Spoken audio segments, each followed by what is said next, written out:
What dead celebrity would absolutely hate their current fanbase? 1. Jesus. This is probably the best answer.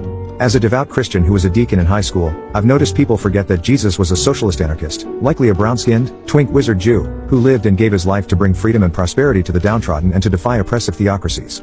That's our Messiah, not the gun-toting nationalist, capitalist and fascist homophobe that many seem to portray today. I actually read the Bible, unlike most people claiming to pass oppressive legislation in the name of God. 2. Kurt Cobain. Kurt hated his fanbase even when he was alive. Many of them were the jocks and popular kids who bullied him as a teenager. Today's generation, with their mass-produced Nirvana shirts, would be even more cringeworthy to him. Just listen to some of his lyrics, like Smells Like Teen Spirit or In Bloom.